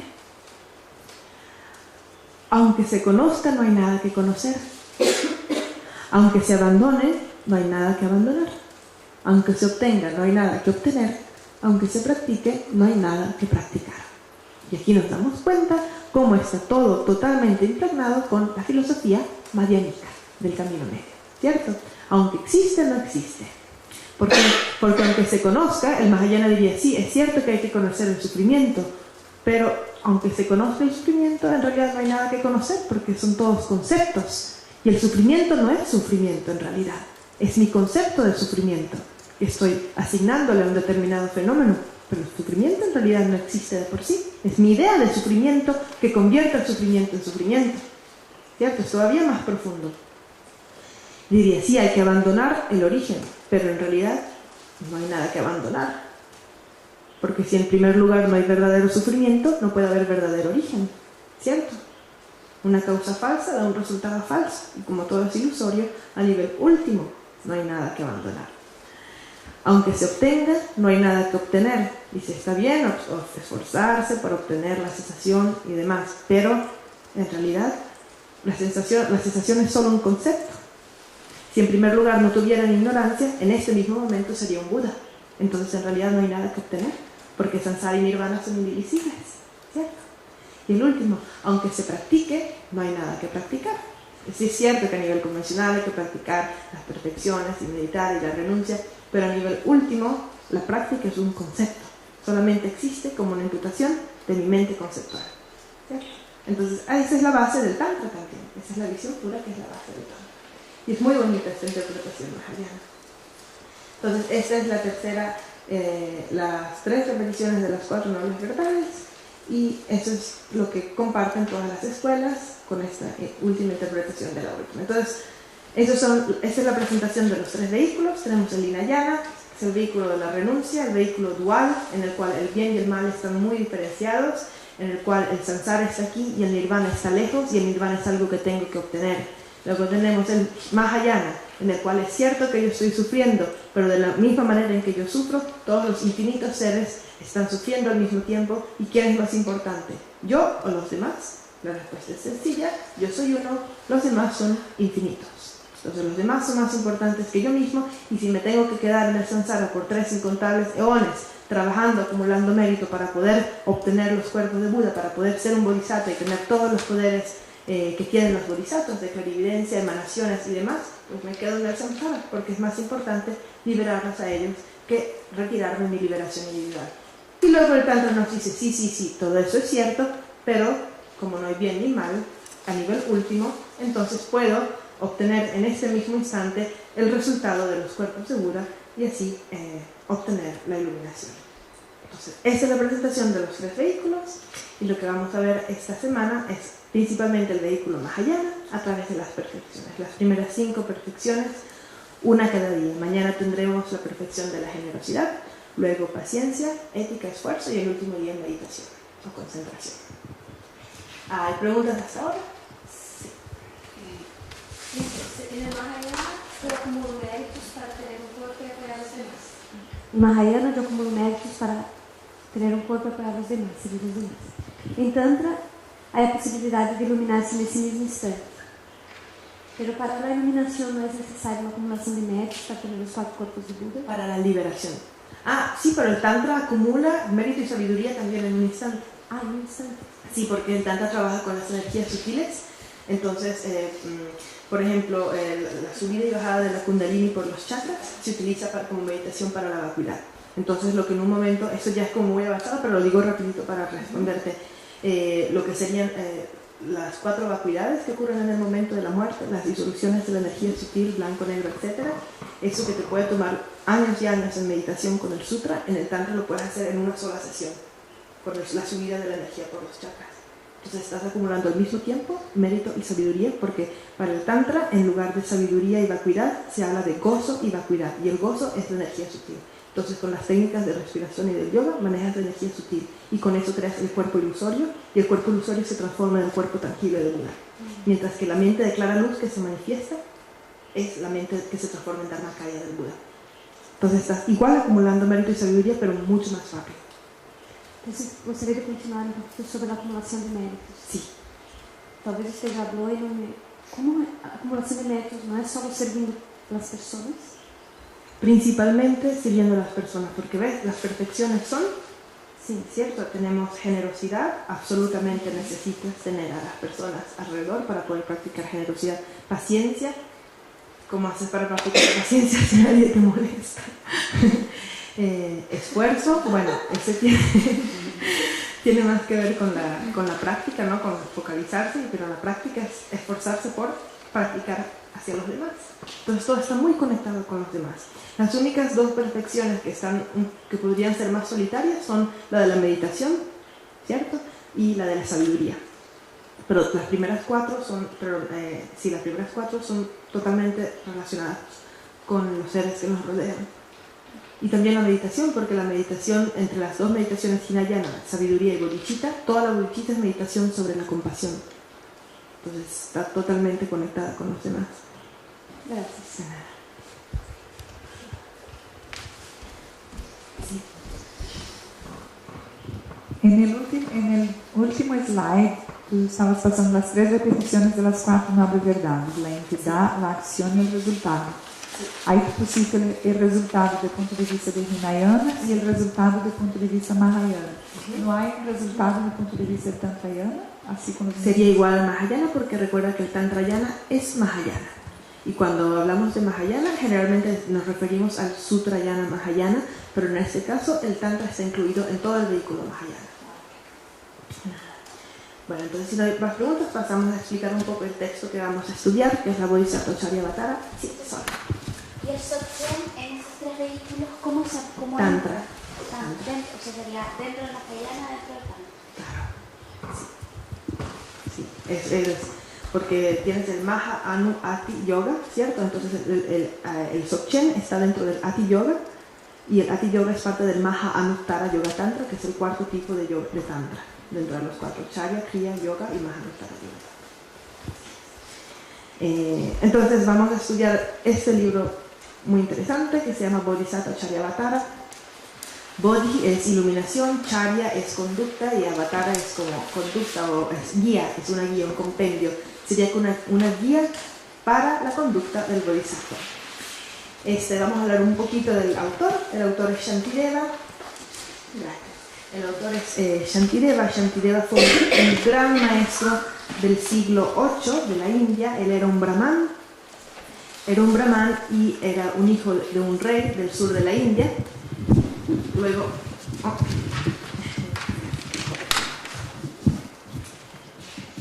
muy parecida su historia a la del Buda.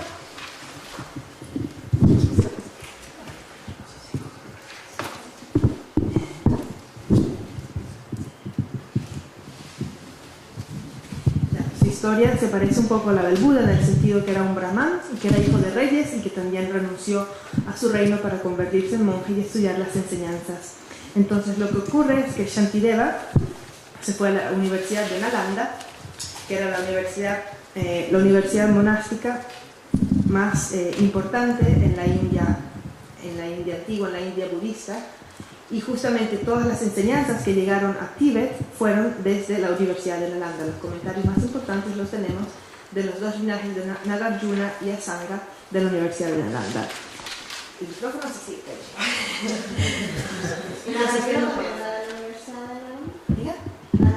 Sí. Los 16, es uno de los 16 arhats de la Universidad de Nalanda. En realidad son 17 porque agregaron al Buda. Bueno, no importa. Shantideva del siglo VIII estudió allí. Y Shantideva Shantideva quiere decir Dios de paz.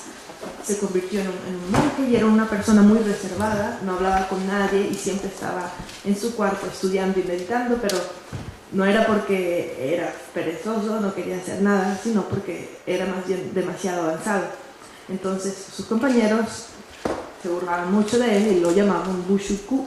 Bushuku son 3 sílabas que quiere decir comer, dormir y defecar. Entonces decían que él no hacía más nada sino comer, dormir e ir al baño, y se burlaban de él y no lo soportaban, pues, porque ellos estaban todo el día debatiendo afuera, trabajando, limpiando el monasterio. Estaba en su cuarto, nadie lo veía hacer nada, pues estaba solamente en el cuarto, pero en realidad él estaba no solamente meditando, sino escribiendo los 3 tratados más importantes que escribió, de hecho los únicos 3, que son el compendio de los sutras, el compendio de los adiestramientos y la Bodhisattva Charyavatara, que es lo que vamos a escribir. Entonces, ¿qué ocurrió? Después de varios años que él seguía aparentemente haciendo nada, sus compañeros se obstinaron, le dijeron: vamos a sacar a Bushuku del monasterio porque de verdad, mira, no hace nada, está ahí todo el día en su cuarto, no puede ser, es una vergüenza para el monasterio.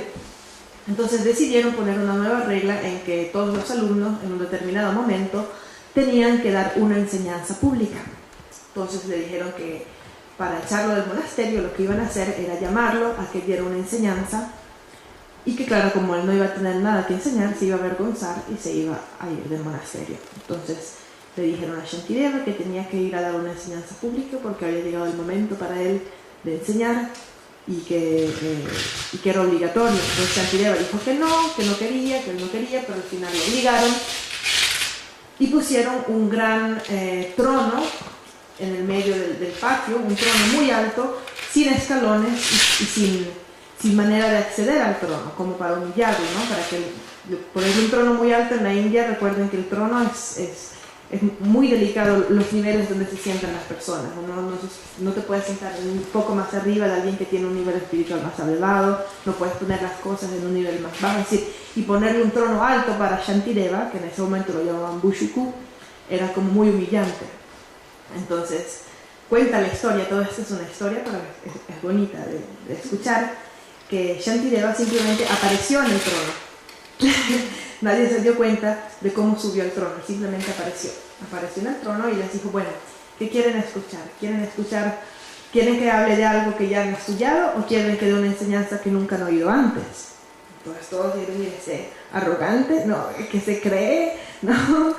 Y le dijeron: bueno, cuéntanos algo que no sabemos, danos una enseñanza que no hemos oído antes. Y Shantideva dijo: bueno, el compendio de los adiestramientos es demasiado largo para ustedes. El compendio de los sutras es demasiado corto. Entonces les voy a enseñar la Bodhisattva Charyavatara, que es este texto que vamos a estudiar. Y entonces Shantideva escribió este texto en 10 capítulos. Cada uno de los 10 capítulos nos muestra una parte del sendero hacia la iluminación. Comienza con la generación de bodhicitta, de compasión, mente de la iluminación, y termina en sabiduría. Dentro de los 2 tipos de discípulos, los que comienzan el sendero del Dharma a través de la compasión y los que comienzan a través del estudio de la filosofía o de la sabiduría, este está dirigido a los que comienzan con la compasión. Entonces es compasión, compasión, bodhicitta, perfecciones y termina en sabiduría. El capítulo 9 es la explicación de la escuela Prasangika Madhyamika. De hecho, Shantideva seguía esta escuela, la escuela más alta, Prasangika Madhyamika del sendero medio, siguiendo los tratados de Nagarjuna. Entonces, este texto se dice que Shantideva comenzó a recitar el texto de memoria y que cuando se comenzaron a dar cuenta del increíble valor que tenía este texto, porque eran todos versos perfectos, y cada capítulo era increíble, los estudiantes más avanzados comenzaron a memorizárselo. Y Shantideva continuó recitando de memoria toda la Bodhisattva Charyavatara hasta que llegó al capítulo 9 de la sabiduría, en el verso 34, que aquí está traducido como el verso 34 del capítulo 9, en la página 159. Y cuando recitó este verso: cuando ni la existencia ni la no existencia están ya presentes en la mente, a la mente no le queda otra opción que descansar perfectamente sin ningún concepto. Pero si vemos el original en tibetano, dice: en la medida en que ni lo existente ni su inexistencia Esto quiere decir en la medida en que la realidad convencional y su vacuidad, es decir, cuando la realidad convencional y última no aparecen enfrente de la mente como cosas distintas, como no hay una tercera opción, como no hay ninguna otra opción, el objeto de observación, sin objeto de observación, la mente se pacifica completamente. Es simplemente un verso que nos quiere mostrar la percepción directa, final, de las dos realidades, ¿cierto? De la realidad última y convencional. Entonces, cuando Shantideva recitó este verso, comenzó a elevarse, dice la historia que comenzó a elevarse del trono donde estaba sentado, y se desapareció en el cielo, pero todas las personas que tenían clarividencia continuaron a escuchar la enseñanza del 9º capítulo y también el 10º capítulo, que era la dedicación. Y así Shantideva desapareció de Nalanda. Y lo estuvieron buscando por muchos años hasta que lo encontraron en el sur de la India, en una estupa, y le pidieron que por favor volviera a Nalanda para seguirles enseñando, y Shantideva le dijo que no, que él estaba ocupado, pero habían dos versiones del texto. Una tenía 700 versos y 9 capítulos, 700, sí, y el otro tenía 70.000 y 10 capítulos, y el otro tenía 10 capítulos y 10.000 versos. Bueno, en total, uno de 10 capítulos y uno de 9 capítulos. Cuando encontraron Shantideva dijo que la versión definitiva eran de aquellos que habían escrito el texto en 10 capítulos y que tenía tantos versos, y que además tenía el compendio de los sutras y el compendio de los adiestramientos en su cuarto, que buscaran en el techo, que los había escondido en unas hojas de plátano arriba de las paredes. Y esa fue la vida de Shantideva. Escribió solamente 3 obras, pero muy importantes, y la Bodhisattva, que es la que vamos a estudiar, es el que tiene una longitud intermedia. Entonces, no están solamente algunas de las perfecciones, tienen un capítulo entero dedicado a las mismas, pero nosotros vamos a estudiar, el de la generosidad. Vamos a estudiar el capítulo 3, que es la generación de bodhicitta, porque la bodhicitta y la generosidad están muy conectados. Luego, para el capítulo 3, para la segunda perfección de la ética, vamos a leer el capítulo sobre introspección y vigilancia, porque sin vigilancia no podemos tener ética, no podemos darnos cuenta de nuestras acciones, y entonces no podemos evitar hacer acciones negativas. Por eso la perfección de la ética está conectada con el capítulo de la introspección y la vigilancia. Y luego tenemos el capítulo 6 de la paciencia, es en el día 4, todo el capítulo sobre la paciencia, es maravilloso. El capítulo 5 es del esfuerzo, que también tiene su capítulo dedicado a esa perfección. Y luego el día 6, cuando vamos a hablar sobre la meditación y la concentración, no vamos a leer el capítulo sobre la meditación en la Bodhicharyavatara, porque es ese capítulo que les mencionaba antes, se trata todo sobre lo desagradable del cuerpo femenino. Entonces lo vamos a saltar y vamos a hacer otro tipo de meditación, tomando como base el capítulo 9 para meditar sobre la vacuidad y el capítulo 10 para meditar sobre bodhicitta. Entonces eso es lo que vamos a hacer en estos días. Y además tenemos el laboratorio mental. Habíamos dicho que tenemos un experimento cada día, y el experimento que hacemos cada día lo íbamos a discutir en las noches, pero Vimura me ha dicho que tienen una conferencia importante esta noche y también van a tener una película. Entonces la discusión del experimento de hoy la vamos a hacer mañana en la mañana. ¿Está bien? Y el experimento de hoy va a ser, después de toda esta información que hemos tenido sobre lo que es el Mahayana, sobre lo que es la bodhicitta, como vamos a comenzar a leer un texto Mahayana, vamos a tratar de comprender este truco que utiliza el vehículo del Bodhisattva para eliminar la actitud egocéntrica, que es sustituirla por actitud altruista. Entonces, la tarea de hoy, o el experimento de hoy, va a ser cuidar de los demás antes de nosotros mismos por un día, poniendo en práctica la filosofía mahayana que elimina el aferramiento al yo, comenzando por la actitud egocéntrica. Entonces lo que vamos a hacer también, otra cosa es que las tareas y los experimentos que vayamos a hacer, que se creen como secretos entre las personas que asisten al curso, para que los demás no sepan, ¿no?, que se practica. Entonces lo que vamos a hacer hoy es, cada vez que vamos a hacer una acción por nosotros mismos, tenemos que hacerla por otra persona. Si vamos a servirnos comida, tenemos que tratar de ayudar a otra persona que se sirva comida. Si vamos a abrir la puerta para entrar, tenemos que ver qué pasa a otra persona antes que nosotros. Y todo este experimento lo vamos a hacer observando nuestra mente. ¿Cómo funciona nuestra mente? Nos da fastidio, nos da pereza, nos da rabia, nos sentimos felices y cómo